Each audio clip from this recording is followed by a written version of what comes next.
اعوذ باللہ من الشیطان الرجیم بسم اللہ الرحمن الرحیم الحمدللہ رب العالمین صلی اللہ علی محمد وآلہ اجمعین واللعنۃ الدائمۃ علی اعداء محمد وآل محمد اما بعد وفقنا اللہ وإیاکم للعلم والعمل الصالحین انشاءاللہ تعالی۔ عن الامام صادق علیہ السلام کانت فاطمۃ علیہ السلام اذا دعت تدعو للمؤمنین والمؤمنات ولا تدعو لنفسها فقیل لها فقالت الجار ثم الدار۔ سیدہ فاطمۃ الزہرا سلام اللہ علیہ کی مناسبت ہے، اور جب بھی اہل بیت علیہ السلام میں سے کسی ہستی کی مناسبت ہوتی ہے تو ہمارے استاد شیخ باقروانی یہ فرماتے ہیں کہ دو طرح کی آپ گفتگو کر سکتے ہیں۔ پہلی جو گفتگو کا محور ہوتا ہے وہ آپ فضائل کے اوپر گفتگو کرتے ہیں کہ ان کے کیا فضائل ہیں، کیا مقامات ہیں، کیا کمالات ہیں، اور یہ ایک ایسی گفتگو ہے کہ جس میں انسان اپنی عقل کو عاجز پاتا ہے، یعنی انسان اپنی عقل کو اس قابل نہیں پاتا کہ وہ اہل بیت علیہ السلام کے فضائل کو اور ان کے مقامات کو درک کر سکے۔ اور جو دوسری منزل ہے وہ کیا ہوتی ہے، جسے قدوہ اور اسوہ کی منزل کہتے ہیں، کہ جس میں سے ہر انسان یہ کر سکتا ہے کہ اہل بیت علیہ السلام کی سیرت اور جو ان کی تعلیمات ہیں ان کو پڑھے اور ان کے مطابق اپنی زندگی کو ڈالے۔ تو لہٰذا یہ دوسرا ہے ایشو کہ جسے ہم قدوہ کی اسوہ کی منزل کہتے ہیں، یہ ایک ایسی گفتگو ہوتی ہے، ایک ایسی بحث ہوتی ہے کہ جو اہل بیت علیہ السلام سے صحیح جو محبت کرنے والے ہوتے ہیں، عشق رکھنے والے ہوتے ہیں، ان کا جو مرکزی نقطہ نگاہ فضائل کے ساتھ ساتھ ان ابحاث پہ زیادہ رہتا ہے، یعنی وہ اس پہلو کو زیادہ دیکھتے ہیں، کیونکہ ان کی پوری توجہ اسی پہ ہوتی ہے کہ ہم اہل بیت کے مقرب بنیں۔ اہل بیت کے مقرب بنیں گے تو ظاہری بات ہے اللہ کے ہاں بھی مقرب بن جائیں گے، یعنی ان کی پوری ایشو اور پوری کوشش اور ساری محنت اسی پہ ہوتی ہے کہ وہ اولیاء اللہ من المقربین، کہ وہ اللہ کے اولیاء کی منزل کو حاصل کریں، مقربین کی منزل کو حاصل کریں، اور اس منزل کو حاصل کرنے کے لیے اہل بیت علیہ السلام جیسی ہستیوں سے وہ درس لیتے ہیں، اور جو نمونہ عمل کے طور پہ وہ چیزیں پیش کرتے ہیں اس کو وہ اپناتے ہیں اور اپنی زندگی میں اس کو لاگو کرتے ہیں۔ تو سیدہ فاطمۃ الزہرا کی زندگی کا ایک پہلو آج ہم اس کو دیکھیں گے، غور کریں گے اور اپنی زندگی میں اس پہلو کو اپنانے کی کوشش کریں گے۔ وہ پہلو کیا ہے؟ دعا کا پہلو ہے، اللہ سے مانگنے کا کیا ہے پہلو ہے۔ یعنی ہم میں سے بہت سارے لوگ ہیں، بلکہ ہم سب جو کیا کہتے ہیں کہ آپ کہتے ہیں کہ جب انسان بوڑھا ہو جاتا ہے تو بوڑھے کے کام ہوتا ہے دعائیں مانگنا، ٹھیک ہے، جو جوان ہوتا ہے وہ کبھی دعائیں کیا ہے نہیں مانگتا، ٹھیک ہے، یہ ایک جو ہے وہ سوچ اور ایک رواج سے بنا ہوا ہے۔ جبکہ قرآن مجید کا کیا اعلان ہے کہ اے حبیب ان سے کہہ دیجئے ما یعبأ بکم ربی لولا دعاؤکم، کہ اگر تمہاری دعائیں نہ ہوں تو اللہ کی بھی تمہیں کوئی پرواہ نہیں ہے۔ یعنی اللہ کا یہ طریقہ کار ہے کہ اللہ بھی اسی کے اوپر رحمت نازل کرتا ہے اور اسی کے اوپر شفقت کرتا ہے کہ جو اللہ کو یاد کرتا ہے، جو اللہ سے مانگتا ہے۔ تو یہ ایک ایسی صفت ہے کہ جو اللہ کے انسان کو قریب بنا دیتی ہے، مقرب بنا دیتی ہے۔ کون سی صفت؟ مانگنے والی، کہ انسان منگتا بن جائے، انسان مانگنے والا بن جائے، ہر ٹائم پہ انسان اللہ سے مانگے، ٹھیک ہے، اپنی چھوٹے سے چھوٹا مسئلہ ہے، بیماری کا مسئلہ ہے، صحت کا مسئلہ ہے، ٹھیک ہے، مغفرت ہو گئی، بلندی درجات ہو گئی، علم کا حصول ہو گیا، ایک اگر درس سمجھ نہیں آ رہا تو باقاعدہ اس درس کے متعلق دعا مانگنا، یعنی ہر لمحے پہ جب انسان اللہ سے مانگنا شروع کر دیتا ہے تو پھر اس کا اللہ کے ساتھ ایک رشتہ بن جاتا ہے، ایک تعلق بن جاتا ہے۔ یعنی یہ بندہ ایسا ہوتا ہے کہ پھر جس کے دل میں ایک سکون کی کیفیت جنم لیتی ہے، کیونکہ پھر اللہ کی رحمت نازل ہونا شروع ہو جاتی ہے، ایک اطمینان کی کیفیت جنم لیتی ہے۔ پھر دنیا میں جتنی مشکلات ہوں، دنیا والے سارے ٹینشن میں ہوتے ہیں، لیکن یہ دنیا کھو کے بھی اسی اطمینان کی منزل پہ ہوتا ہے کہ میرے پاس تو سب کچھ ہے کیونکہ میرے پاس میرا رب ہے۔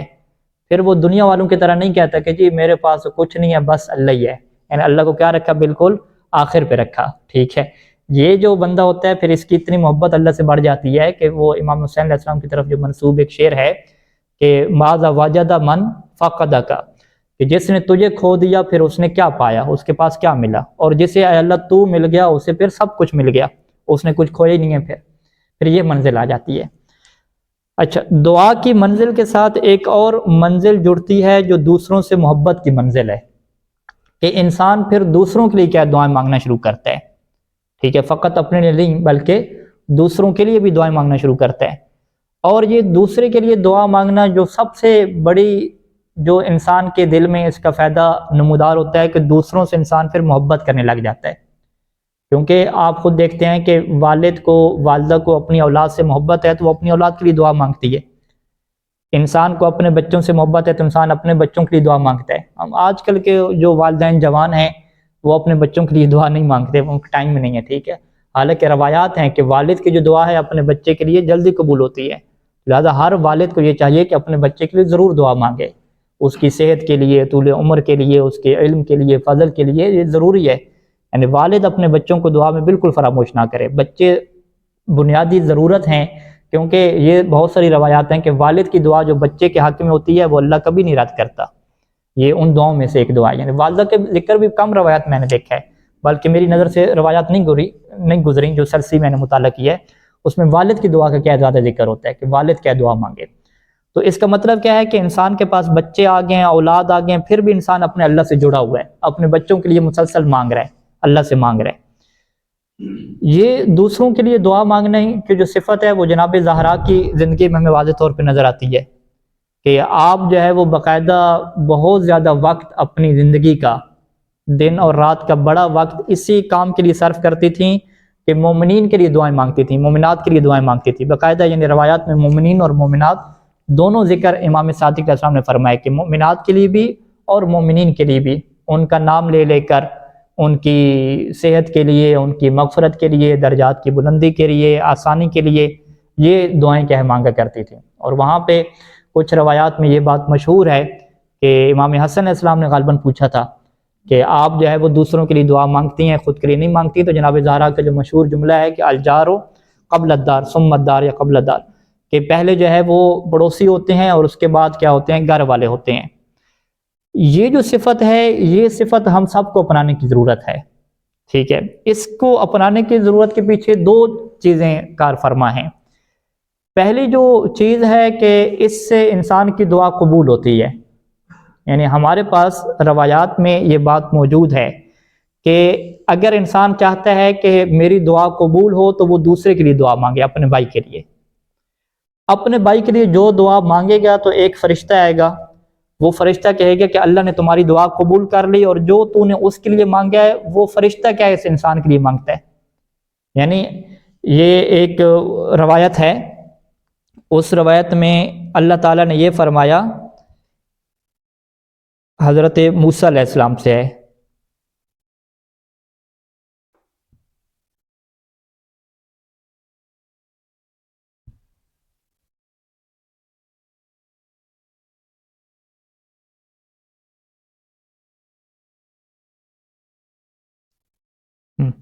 اس کا جو مضمون روایت ہے، میں میزان سے دوبارہ روایت نکال لوں تو آپ کو میں دکھا دیتا ہوں۔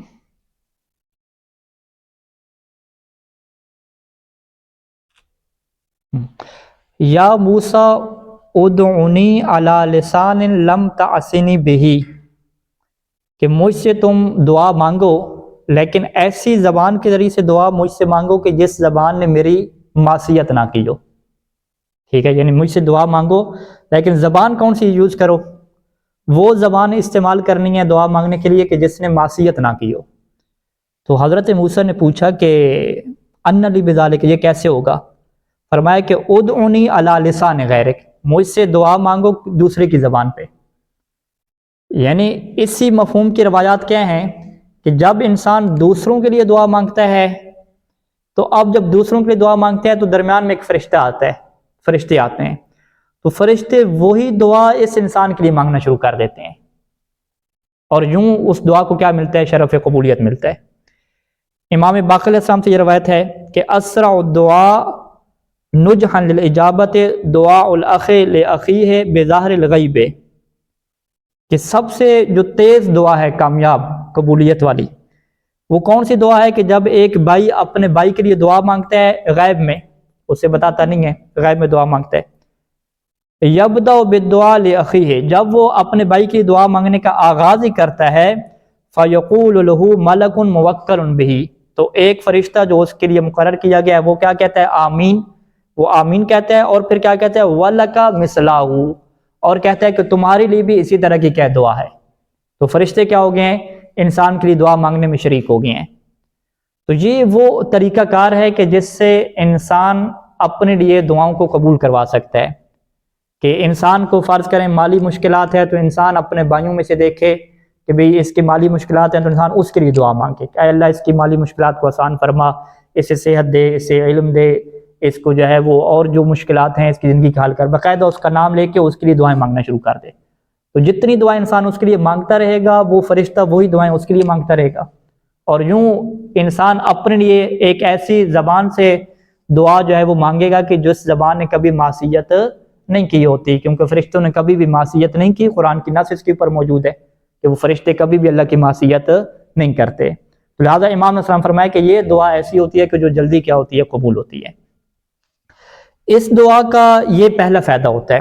دوسرا جو فائدہ اس کا ہوتا ہے انسان کے لیے کہ جو مومن بھائی کے لیے محبت اس کے دل میں پیدا ہوتی ہے، اور یہ بہت بڑی عبادت ہے، یعنی ایک ایسی عبادت ہے کہ جو ہے بھی مشکل عبادت، ٹھیک ہے۔ ایک عبادت کیا ہوتی ہے؟ آپ جسم سے ظاہری طور پہ کرتے ہیں، زبان آپ نے حرکت دے دی، ٹھیک ہے، یہ عبادت ہے۔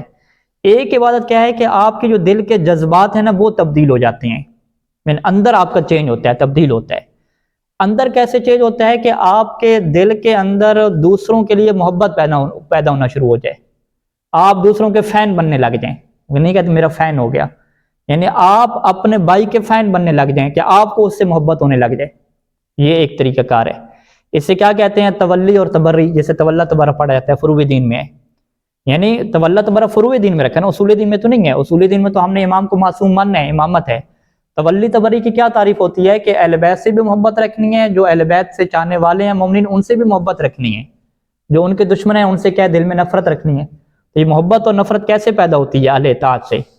اس کا طریقہ کار کیا ہے کہ آپ اس کے لیے دعا مانگیں، ٹھیک ہے۔ خصوصاً جو ہماری فیلڈ ہے جہاں پہ حسد کے چانس بہت زیادہ ہوتے ہیں، انسان کو بہت سارے افراد ہیں کہ جو اچھے نہیں لگتے، ٹھیک ہے، اور بہت سارے ایسے افراد ہوتے ہیں انسان کہتا ہے کہ بھئی یہ بندہ میرے سامنے جب آتا ہے نا تو میری طبیعت خراب ہو جاتی ہے، ٹھیک ہے جی، لہٰذا اس کے ساتھ تو جو ہے وہ میں نے نہ کمرے میں رہنا ہے نہ میرے ساتھ اس کی کوئی گپ شپ ہونی چاہیے۔ یوں کر کے جذبات ہوتے ہیں، دل کے جذبات ہیں، حالانکہ وہ بندہ مومن ہے، شیعہ اثنا عشری ہے، ٹھیک ہے، کوئی اس طرح تو نہیں ہے کہ اہل بیت کے وہ دشمن ہو، لیکن پھر بھی کہتا ہے کہ نہیں اس سے جو ہے نا میرا مزاج نہیں ملتا۔ مزاج کتنا نہیں ملتا؟ باقاعدہ دل کے اندر کیا ہے؟ اس کی کوئی جگہ نہیں ہے۔ اب اس چیز کا انسان نے علاج کرنا ہے نا، ایک نفسیاتی بیماری ہے انسان کے اندر، اس کا علاج کیسے ہوگا؟ اس کا علاج جناب سیدہ فاطمہ زہرا کے اسی طریقے سے ہوگا کہ انسان اس کے لیے دعا مانگنا شروع کرے، یعنی ڈھونڈے انسان جس برادر سے اس کی نہیں لگتی نا، جو اسے اچھا نہیں لگتا، اسی کے لیے باقاعدہ دعا مانگے۔ کس کے لیے دعا مانگے؟ اپنے اس بھائی کے لیے جس سے اس کی نہیں بنتی، جس سے اس کی نہیں لگتی۔ دعا کون سی مانگے؟ اس کی کامیابی کے لیے، اے اللہ اس کو علم صالح عطا کر، ٹھیک ہے، اس کو کامیابیاں عطا کر، ٹھیک ہے، اس کو عزت عطا کر، اس کو شرف عطا کر، یہ دعائیں مانگنے لگ جائے۔ جب یہ دعائیں مانگنے لگے گا کہ دل کے اندر تھوڑی سی مشکل ہوگی پہلے یہ کس کے لیے بھی دعا مانگ رہے، لیکن ایسا کیا ہے اس بھائی کے لیے محبت آنا کیا شروع ہو جائے گی۔ اور جو بندہ اپنے بھائی سے محبت رکھتا ہے، یہ محبت رکھنا اس کے درجات میں اضافہ کرتا ہے، یعنی میرے ثواب بڑھ جاتا ہے۔ یعنی اگر فرض کریں کہ میں آپ لوگوں سے محبت نہیں رکھتا دل میں پھر آپ کے لیے دعا مانگنا شروع کرتا ہوں، اور ایک ایسی کیفیت بنتی ہے کہ مجھے آپ اچھے لگنے لگ جاتے ہیں اور میرے دل میں آپ کی محبت بن جاتی ہے۔ جیسے آپ کی محبت میرے دل میں بنے گی تو میرے درجے بلند ہونا شروع ہو جائیں گے، مجھے ثواب ملنا شروع ہو جائے گا، میں اہل بیت کے ہاں بہت قریبی بندہ بننے لگ جاؤں گا، اللہ کے میں مقرب بندہ بننے لگ جاؤں گا۔ یعنی اس سے کیا کہتے ہیں؟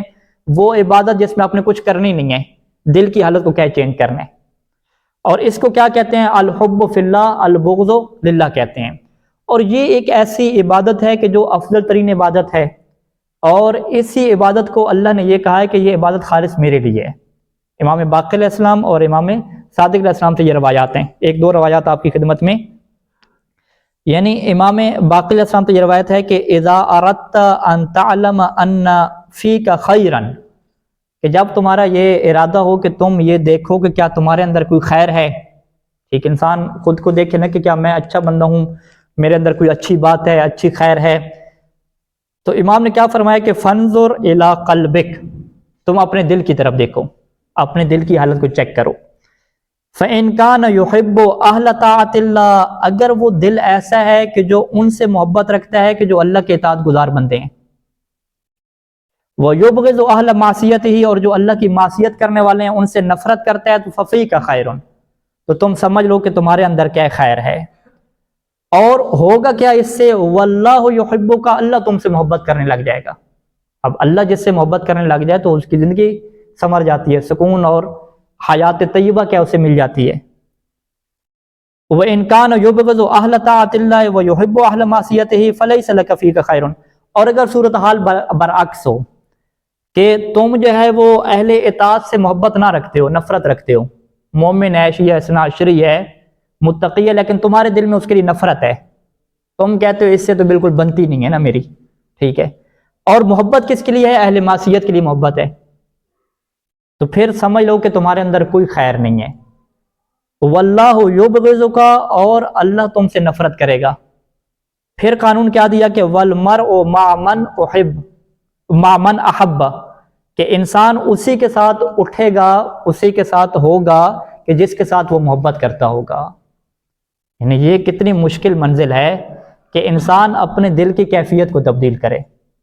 یعنی آج کل کے اگر دنیا میں آپ دیکھیں تو کتنے جوان ایسے ہیں کہ سیاسی لیڈر سے یہ محبت کر رہے ہیں. انہیں پتہ ہے کہ یہ سیاسی لیڈر کیا ہے؟ اہل معصیت میں سے ہے، اہل اطاعت میں سے نہیں ہے، بلکہ کیا ہے؟ اہل ولا میں سے بھی نہیں ہے، پھر بھی وہ اس سے محبت کرتے ہیں. محبت کیا ہوتا ہے؟ ان کے دل کے اندر مائی لو جی، ٹھیک ہے. اور اس کے علاوہ بہت سارے ایسے ایکٹر وغیرہ ہو گئے جو اہل معصیت ہیں، اور وہ جو نوجوان ہے وہ ان سے محبت کرتا ہے، کہتا ہے کہ یہ میری محبت ہیں جی میرے دل کے اندر کیا ہے؟ یہ خاتون بس چکی ہے، یہ ایکٹر بس چکا ہے. باقاعدہ ان کے دل کی کیفیت ایسی ہوتی ہے جو آپ کو ان کی فیس بک کی پوسٹوں سے، سٹیٹس لگانے سے آپ کو پتہ چلتا ہے واضح طور پہ کہ یہ کس ایکٹر سے یا کس ایکٹر سے یہ محبت کرنے والا ہے. تو یہ محبت کس سے ہے؟ یعنی اپنے دل میں کس سیاسی شخصیت کو بٹھایا جا رہا ہے کہ جو اہل معصیت میں سے ہے. جبکہ اسے کہیں کہ تمہارے علاقے کے فلاں مومن ہے، اس کا تو نام ہی نہ لو نا، ٹھیک ہے، وہ تو میرے سامنے آتا ہے تو میری طبیعت خراب ہو جاتی ہے، ٹھیک ہے. یعنی یہ حالات ہو جاتے ہیں. ان حالات میں مان فرمایا کہ یہ کوئی خیر کی بات نہیں ہے تمہارے اندر. اچھا، پھر ایک اور روایت ہے کہ کتاب الدعوات میں ہے کہ ان اللہ تعالی قال لموسیٰ علیہ السلام، کہ اللہ تعالی نے حضرت موسیٰ سے فرمایا کہ کیا تم نے میرے لیے کوئی عمل کیا؟ حل عملت لی عملا قط، تو حضرت موسیٰ نے فرمایا کہ صلیت لک وصمت وتصدقت وذکرت لک، میں نے تیرے لیے نماز پڑھی، روزہ رکھا، صدقہ دیا، تیرا ذکر کیا، تیرے لیے تو سب کچھ کیا ہے. تو اللہ نے فرمایا اما الصلاۃ فلک برہان، نماز تو نے اس لیے پڑھی تھی، تمہارے پاس دلیل تھی، برہان تھی کہ تم نے کہا کہ بھی معبود ہے تو مجھے عبادت کرنی ہے. صوم، روزہ اس لیے رکھا کہ جنتن، یہ تمہیں جہنم سے بچا لے گا.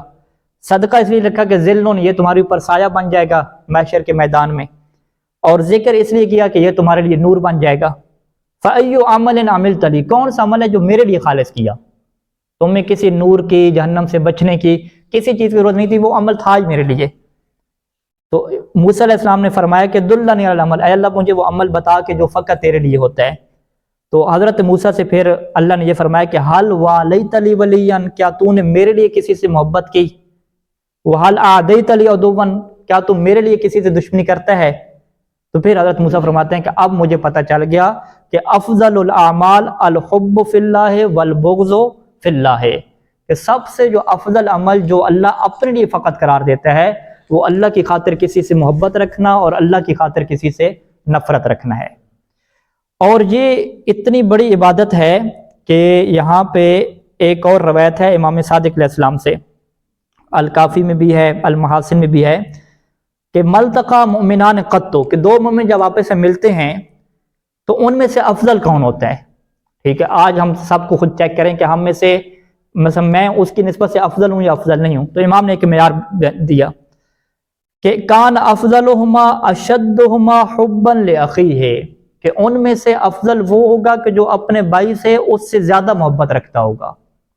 ہم کیا کہتے ہیں؟ جو اپنے بھائی کے لیے بڑا فین ہوگا، ٹھیک ہے، فین کہتے ہیں نا. یعنی دو مومن ہیں، یہ کہتا ہے کہ میں آپ سے محبت رکھتا ہوں چونکہ آپ مومن ہیں، یہ کہتا ہے کہ میں بھی آپ سے محبت رکھتا ہوں چونکہ آپ مومن ہیں. زبانی نہیں کہہ رہے، دل کے اندر محبت ہے. لیکن ایک کے دل کے اندر اس کی زیادہ محبت ہے، وہ کہتا ہے کہ قبلہ صاحب آپ تو مجھے بہت ہی اچھے لگتے ہیں، آپ کا تو میں پکا فین ہوں، بڑے والا فین ہوں۔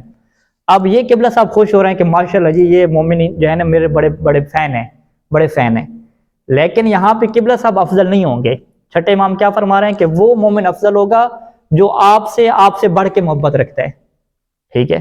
تو کسی سے زیادہ محبت رکھنا، لوگ اس وجہ سے خوش ہوتے ہیں کہ لوگ میرے چاہنے والے ہیں، لوگ مجھ سے محبت کرتے ہیں، حالانکہ اسے اس بات کی فکر کرنی چاہیے کہ اگر لوگ اس سے محبت رکھنے والے ہیں تو یہ لوگوں سے کتنی محبت کرتا ہے۔